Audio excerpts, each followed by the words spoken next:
Voyage back, 1983, Reinhardt, page 245. The presence of the three apparently doomed refugees upset Vagabond's company. Having three dying people aboard was a disturbing reminder of their own danger, and gave rise in some to a guilty resentment of the new burden of stricter rationing and more limited space. Frank now had to sleep in the wheelhouse, Jim aft with Neil. Frank found himself resenting mild Sam Blumberger as if he were a boorish guest who had crashed a previously enjoyable party. He was naturally appalled by his resentment. He realised that if he had abandoned Sam and his family, he would have felt worse. He was annoyed, too, with Jeanne for showing so much solicitude for the refugees. She seemed to spend the whole afternoon in endless trips down into the hellhole of his cabin to minister to their needs. None of the men had any appetite for that sort of thing, although Ollie went down and spent an hour talking with Sam. "Wife's just about dead," Ollie said to Frank afterwards. "The daughter's not going to make it either. Sam thinks now he should have scuttled his ship." "Sam looks pretty bad too," Frank commented. "Yep. Tough way to go," Captain Ollie said. "Prefer a quick sinking myself." "Me too," said Frank. The rescue of the Blumbergers had cost them more than 2 hours, so that when the wind fell away to nothing at dusk they were still 15 to 20 miles from land. Sam Blumberger told his story after dinner that night. Sam, his wife and daughter, and 2 male friends had set out from Miami to bring their boat north for the summer. On the night the war started, the ship was shaken with a tremendous blast. With his 2 friends on watch, Sam was with his family below. He was thrown off the settee berth onto the floor. Recovering, he staggered up and hurried topside. Although there was a terrifying brightness to the southwest that led up the night, he couldn't at first see anything wrong. He called to his friends and got no reply. Then he saw one of them lying across a seat in the rear of the cockpit. His friend's body was smoking. He had literally burned to death. The other friend had disappeared, presumably thrown overboard by the blast. His wife, sleeping in an upper berth forward, had been badly burned on the stomach and upper thighs. He and his daughter had escaped direct injury from the blast. That morning, when fallout began to fall onto his deck, he got his engine going and motored to the northeast for 11 hours, skirting north of Grand Bahama Island until he ran out of fuel. Meanwhile he, his wife, and his daughter had begun to vomit. On the 4th day, Sam spotted a fishing boat and fired a flare, and the boat came over to investigate. It was a beat-up 25-foot runabout with an outboard that was on its last gasp. There were 2 black Bahamian men aboard and 1 white man. They looked shocked at the sight of Sam and his boat and Sam's wife.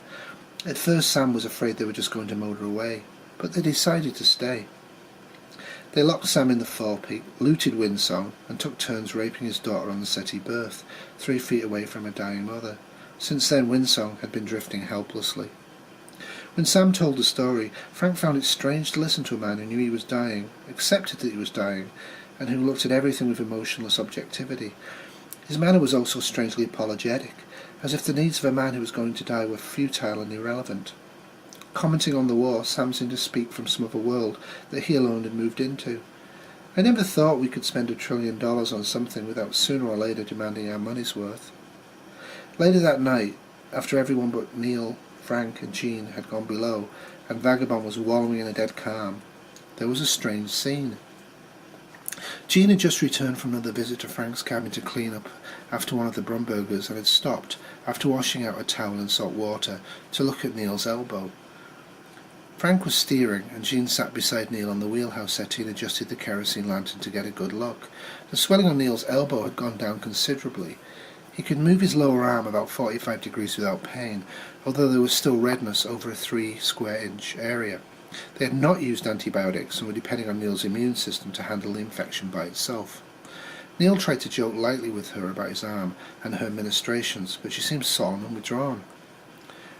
"You sure you want to keep trying to do that without the sling?" she asked after he had finished the examination and wrapped the elbow again with gauze. "Yes, I think that's the best way to put pressure on myself to use the arm more normally."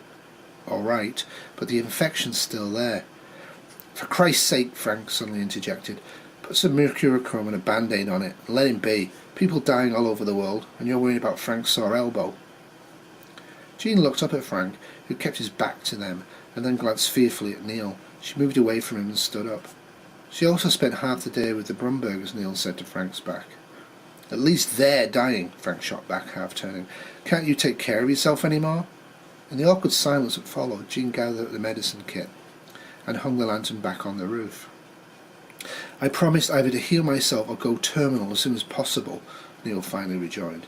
"And you, Jeanne," Frank said, ignoring Neil's remark and stopping her on her way down to the main cabin, "don't waste so much time with the Blumbergers. You've got your own life to live." "I thought I was living it," she replied coolly. "You're not," Frank countered loudly.